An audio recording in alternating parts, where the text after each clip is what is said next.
I am Chief Professor Akpomedai Ofua and my Koka, otherwise called Koke. Oneke Yusemeti, first URHOBO orator, founder URHOBO Oratory, President General URHOBO Orators.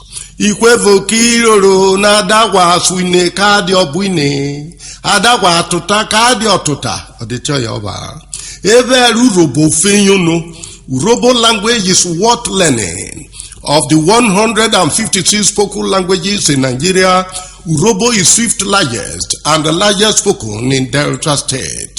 Only URHOBO land occupies what is known as Delta Central and a part of what is known as Delta South.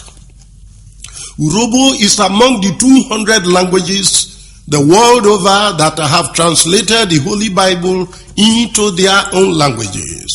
We now have professional URHOBO orators trained and initiated by Professor Akpomedai Ofua, like the Athenians in ancient Greece. URHOBO is one of the 3 Nigerian languages chosen for study NCE in College of Education, Warri. URHOBO is the only Nigerian language having a department for the degree course in Delta State University, Abraka. Hitherto, there were URHOBO poetry books. Professor Eke, the president and members of URHOBO Historical Society based in London, URHOBO students in higher institutions have requested me as a matter of urgency to start recording URHOBO poetry for now and posterity. To confirm the rapid advancement of URHOBO language in recent times, a duty I owe the URHOBO people as a professor, doctor of letters, I will therefore include URHOBO orthography standardized in 1954 by Mr. Wolf, an Anglican white missionary. Poetry or URHOBO sinaware. Make a read URHOBO 12 Tegbe tefari dona. Budo. Ano. Budo. Ano. Kaka kokoro. Irawe ifugberi bede. Kaka kokoro. Irawe ifugberi bede. Kaka kokoro. Irawe ifugberi bede. Rege babuza. Amiruro toki bede o. Irege babuza. Amiruro toki bede. Igidako ira ifigorunu bede o. Igidako ira ifigorunu bede. Sabadaigo itujawi bede o. Sabadaigo itujawi bede. Kakamikoko ọkọ̀ ufo wọ bede o. Kakamikoko ọkọ̀ ufo wọ bede. Bugu koi ọ̀rara uyo igure bede o. Bugu koi ọ̀rara uyo igure bede. Tubo asawo netu biba bede. Tubo asawo netu biba bede. Arube gbonoze asaja emi erobaro bede. Arube gbonoze asaja emi erobaro bede. Pepe bere era iboro ojuye. Ọ̀gá rẹ̀ mẹ́ta pepe bere àtúndì lùkìrì òkè. Ugere pin ẹbí kó kaso bede o. Ugere pin ẹbí kó kaso bede. Zigigbo ufo mo shota so bede. Zigigbo ufo mo shota so bede. Fiakane ebede shewi re bede wakona o. Fiakane ebede shewi re bede. Kodonikere onana kudura wani o. Kodonikere onana kudura wani rari kudura wani.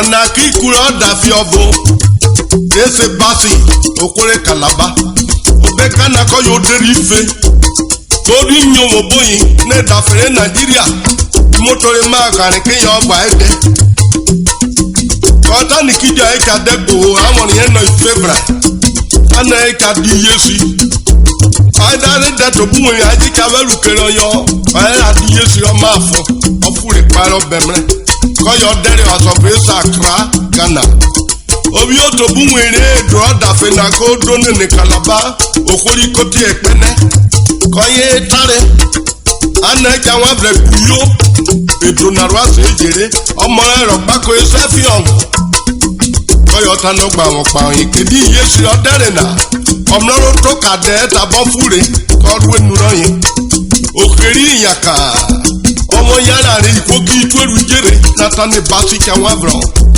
eri ono boyin o enu ri yesi yo mo gba ko na di ke yo won ya ikoni na kidie ka da fina na jibere o da fe ru enu yesi yo mo o pa koko wo won yo to to na ribu ma mo re o ma ko ko e basi anefi ogbarwo tabuno ofa iroro re aiku ive iyesi na ojo boba lo gbemru moria kedi o se buku ive bere okuba ko ya yeba ikwere gere jobi ona afeke efi ogun na obo mo yin ki iwe ni iyesi oboba na odi iyesi na agbonugu na adi ke ku iyesi na ekweku ona bo iyesi oboba na ka iri ekweku fia otarebu nore basi ni agbomusho taburu won efion pe Yesu na wu jere emu tonu aiku ive motori Yesu na gba ya obaro kai won pa ikwere jeri eje iperere o kare da fi gbagbo na ki na ma ogbin ni Yesu obaro ko yo da ya je da fi won pa o kare da fi na Nigeria so basi ko igwe se efion o ta gbo bubreka ede nunu akpona ekese to brara re aderi oma awon ibire po tabuno ona na ka mi ogbiku ki URHOBO no wo bo wonu ma ikodeja to tawe kemu oke wude nunu akpoju won ya to bo wora se na won no bi ba su be fi ogori ko Kalaba o mi sha agwari o ya enilo U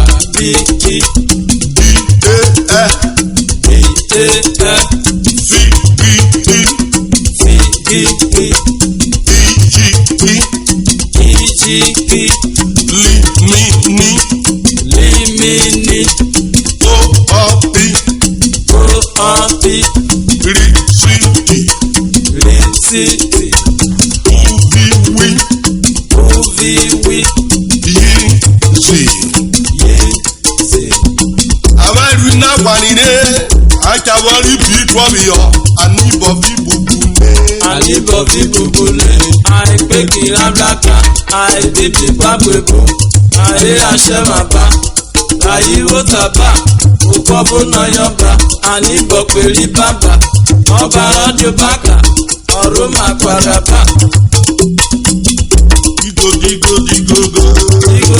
digo obegodo lageke eka iku ileko korugodo nageke osigogo digo jabo ni gogo obiko agege sigo mi gogo na obiko Ogaderu gedeja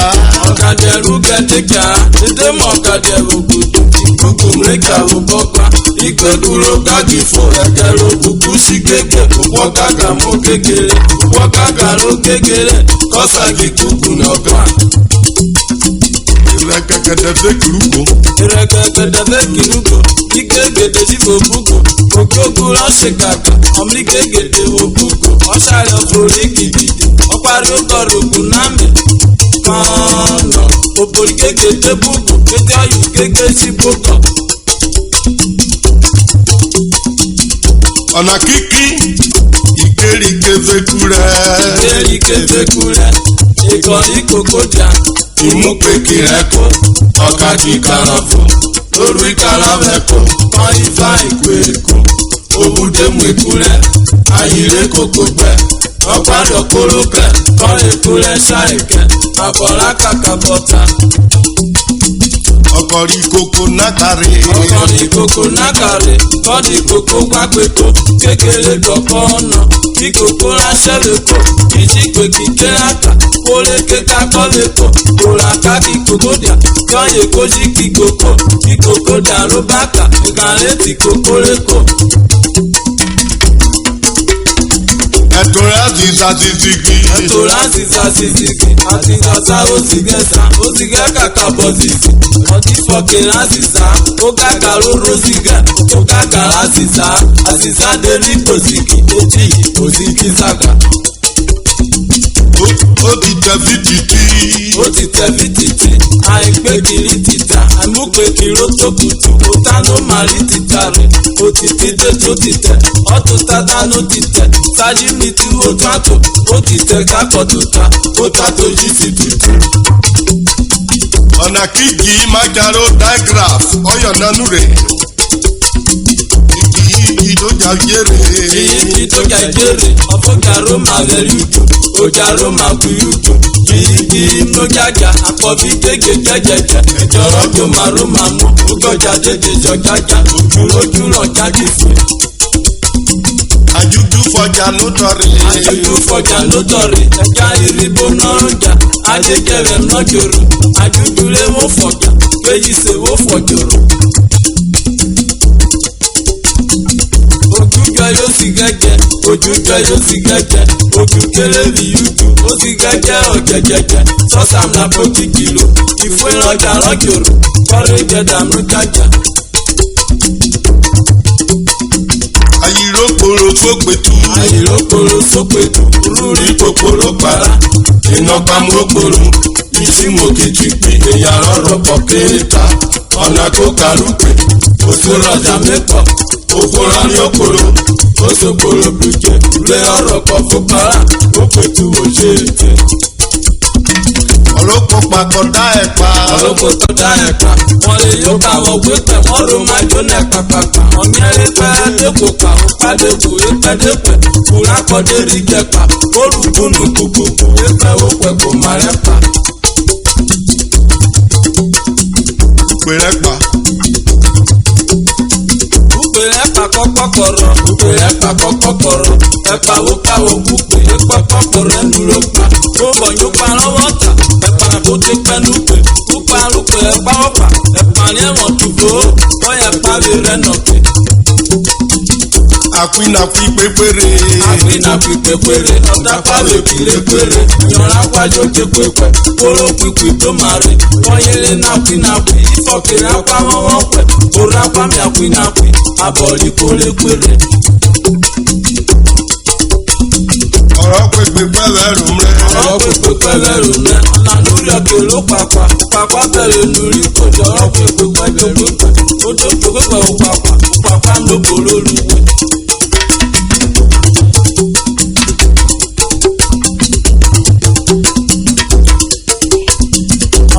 Kekwe ráyè ọ̀nàdà kekwe ráyè ọ̀yẹ́ túbí nìkwèrè wọ́n lè pẹ́rẹ́ kekwe ráyè ìpèpè rúwẹ́ mú ráyè nìkwèrè dé pépépé kókóró ìpèpè ráyè ìpèpè kọ́yà pẹ́ ìpèsè rápẹ́ yéèfù ìpèpè ráyè lọ́sọ̀rọ̀ kókóró èmi pẹ́.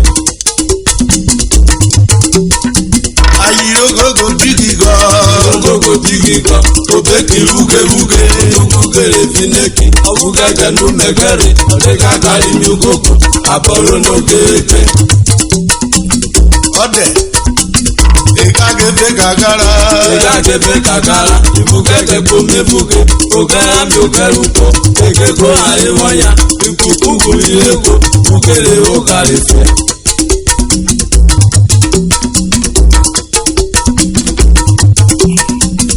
ìkàgàdí jígèrè.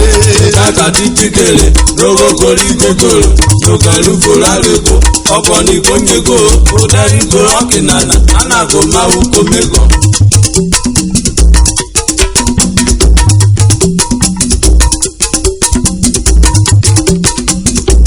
ìṣàkàbíṣàní.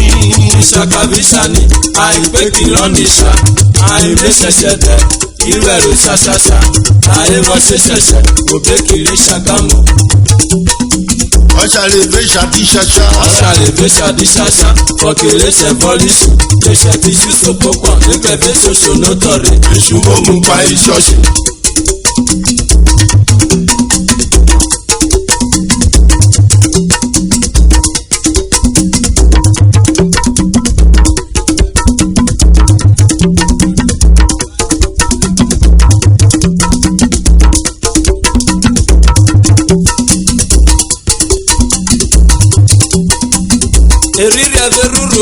Eruroro, àìkúrò rárẹ̀, àìwéròrì òbíre, àìrómàrẹ́ pàrọ̀, rororo rárúmi, owó rọra èrúrú, owó mẹ́ra rírì pọ̀, òbótòrò rápàrọ̀.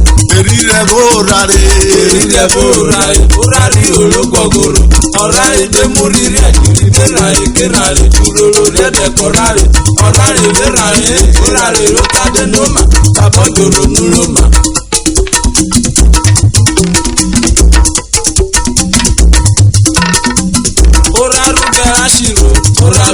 Ashiro, meruru erolofu, olarofu n'alabari, oyi gbekuru rẹ̀, anọrare furu rẹ̀, ururu n'okporo ali, ọ̀rara na jerari rẹ̀, lóraru dẹkurodo, ìraru rẹ̀ ní rari rẹ̀, lórari lóra bàrù, ọ̀rọ̀ màsà ìmúre rọ̀. Ọ̀kọ̀kọ̀ gbogbo gbẹ̀mú ibùgbẹ́. Gbẹ̀mú ibùgbẹ́, dàgbàrà jí gbàgbàgbà, òbẹ́ fúru gbàgbọ́, gbogbo gbẹ̀nàgbànà.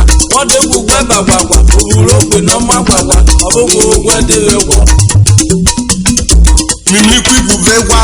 Mímí kú ibùfẹ́ wá, ó bẹ nulẹ̀ pọ̀pọ̀, ọ̀gbẹ́rẹ̀ fún n'egwure, kọ́yé nábọ̀ ní pípù, ọ̀wọ̀lẹ̀ yòwé nù, ìgbọ̀gbọ̀ lọ́pọ̀ gẹ́nẹ̀, ọ̀jẹ̀ sàgbọ̀gbọ̀ gbẹ́rẹ̀.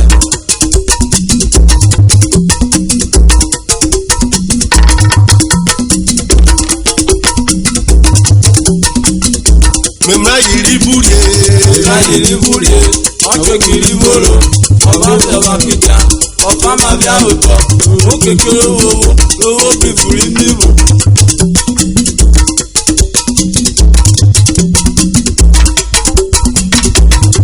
Ó wọ́rọ̀ kókòrò búrọ̀ bá. Ó ní ọba tó bọ̀rọ̀. Ó ní ọba tó bọ̀rọ̀. Àṣàrúgbò fẹ́ ṣe wà. Owó rẹ̀ pé rọ́bà. Ọ̀rẹ́ ráyè ké màmá bà. Ó wọ́rọ̀ fún owó rọ́bà. Owó wílòlò sá. Owó wílòlò sá. Owó bukoko sá. Ìrọ̀rọ̀ bò wílòlò. Ọ̀fẹ́ náà ló bò bukoko. Owó wílòlò yẹ pé wá. Yóò ẹ̀ pa bẹ̀bẹ̀ kẹ́. Èèmá ló bò wílòlò. Kéwò dùkọ̀ kéwò bò.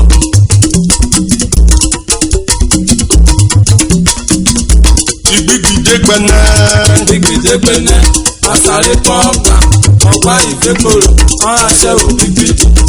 Lówó tàgbàtà ọlọ́kẹ́ bàdàkà àná ìdẹ́gbẹ̀nẹ́. Tí ẹ bọ̀ ọ́bù ìmọ́tò kò rọ́gbà ìgbìgbìdé gbègbè òbẹ́nu lágbàdà. Àmìkò ti ipò ó ní ọ̀bùrẹ́ gbèdé. Ọ̀gbẹ́ kiri gbọ́gbà kọ́ èrè ọ̀nà àgbàdà.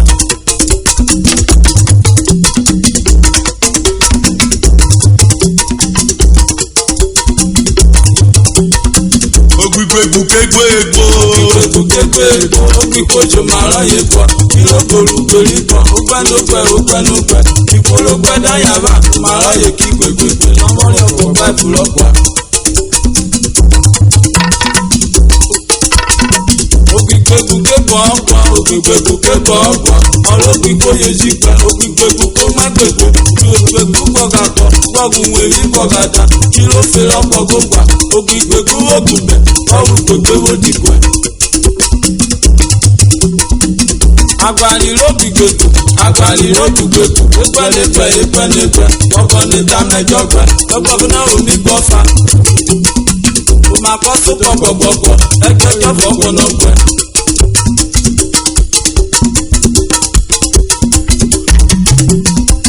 Okay, nana. Mèpọ̀nà mo fẹ̀rù yẹn receive Yawolo, a high-class business tycoon who get the best. My new marketer and my producer. Ọjọ́ kẹfọ́ ọ̀bùnà tán ni mi ń yẹn ra yẹn rán yẹn.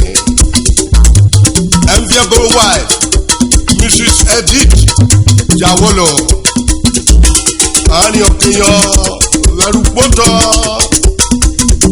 Ekwe Mulu Rikotore Delview Recording Studio Avenue Warri my current recording studio I'm about Vienna the Coca-Cola Chief Matthew Agomi Studio Soul Proprietor a very versatile upper class chief Amakashi I know you over Menure me over Tokutura Fotokutu Ataneru the current chairman of Jeremy Orators Nyoroga Omoaka Urupe 1 Obagmoyo Eva Aikwive Woma Bade Kojena Ofua Koya Ekpara Etotari Jere Veku Zone Aitwosa Ekwari Yokofwa Ukweri 208 Meweru Orayejo Ogijere Ayo Desa Ayo Kidiakpara Yo Owata Oyerika Asaneda Ayo Berokpa Ayo Eva Okirefe Oye person Babraka Erumurose Yabraka Yeva Emmanuel Jire Saboke Tabine Emmanuel Jire Saboke Tabine Ìpínlẹ̀ URHOBO èdè totali kiswine Ìpínlẹ̀ URHOBO èdè totali kiswine Total URHOBO ọkẹ́ abúdé tó káyín jí swine Total URHOBO ọkẹ́ abúdé tó